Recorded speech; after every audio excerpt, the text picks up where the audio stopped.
So this video is all about how to get that blurry background in your photos so that your images look more professional and so your subject just seems to kind of pop off the screen. Now, regardless of what camera you have, what lens you're using, if you follow the steps laid out in this video, then you are going to get images that look like this. So I'm going to break this down into 4 simple steps, but be sure to stay right until the end because I've got an extra bonus tip for you that's going to give you more dramatic looking blur. So if you're new here, hi, my name's Audrey-Ann from Live Snap Love, where I teach you the ins and outs of your camera so you can beautifully capture your children, your family and the world around you. Be sure to hit that subscribe button and the notification bell and you'll get notified every time we release a new video, which is every week. But back to today, and let's dive right in with step 1 of getting that blurry background in your photos. So the first step is to use aperture priority mode on your camera. So if you're currently using auto, I want you to move away from that and switch that dial on the top of your camera to aperture priority mode. Now, if you use Canon, this is going to be AV. If you use Nikon or Sony or pretty much any other type of camera, that's just going to be written as A. So your first step is to use aperture priority mode.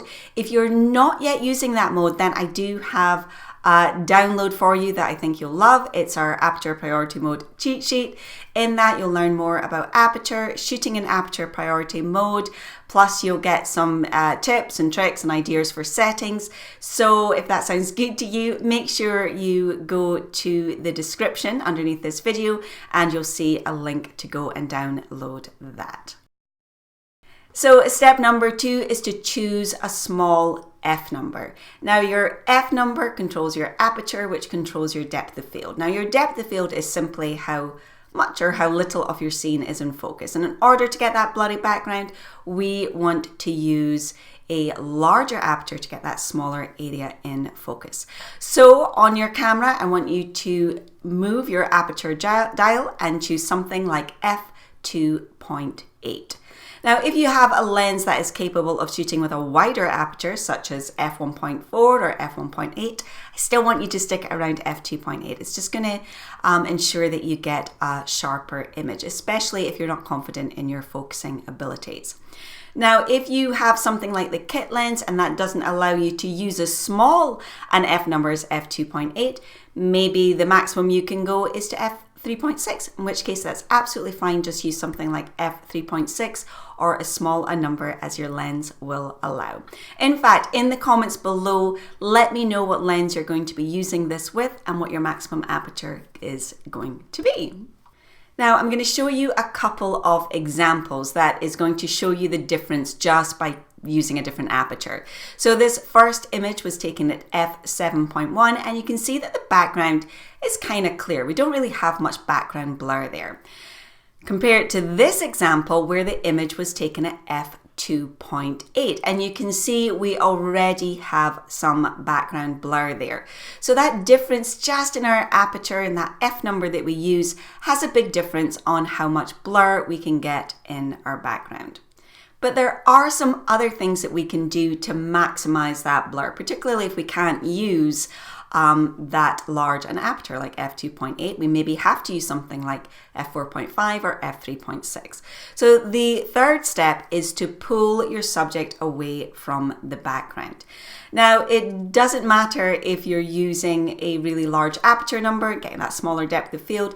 If you had your subject really close up to the background, doesn't matter which aperture you use, you're not going to get much background blur. Conversely, the more you move that subject away from the background, the more background blur you're going to get. And again, let me show you an example. So this image is taken at f2.8. As we had shown previously, it's quite close to the background. And let me show you now an image taken at still f2.8, but this time the subject just moved a few feet forward from the background. And you can see that we're getting more background blur by doing this. Now, step number 4 is optional, but you can also get closer to your subject. The closer you are to the subject, the more background blur you are going to get. Once again, let me give you an example. So again, we are still at f2.8 here. This first image, you can see we have some extra room around our subject. And let's just move in closer, get a close-up shot. You'll see that we get more dramatic blur the closer that we get. Now again, this might not always be possible. You might want to have that room around your subject, but just know that moving closer to your subject will give you more background blur. Now, just a quick reminder to make sure that you download that Aperture Priority cheat sheet. It's going to make all of this a lot easier, especially if you're newer to shooting in Aperture Priority mode. The link is in the description below this video, so make sure you don't forget to go ahead and download that right now. But I also promised you a bonus tip, so here it is. If you have a choice of lenses, a choice of focal lengths to use, if you want more dramatic blur, then always use a longer focal length. So for example, if you have the choice of using a 35mm lens or a 135mm lens, that 135mm lens is going to give you more dramatic blur. Again, let me show you an example. So here's the image taken with a 35mm, and even just trying to frame this in exactly the same way, here's an image taken with 135. And you can see that the blur in the background of the image taken with the 135 is more dramatic. Now, as another little side tip, if you're photographing people, that longer focal length is also more flattering. It tends to slim down the face. So for portraits, that longer focal length tends to be more flattering anyway, and it will give you that more dramatic blur in the background. So if you found this video helpful, please give it a thumbs up or let me know in the comments below. I'll be back next week with another video, so to stay up to date with all the videos, get notified, make sure you hit that subscribe button and the notification bell, and you'll get notified every time we post a new video. So that's it from me this week. I will see you guys again next week.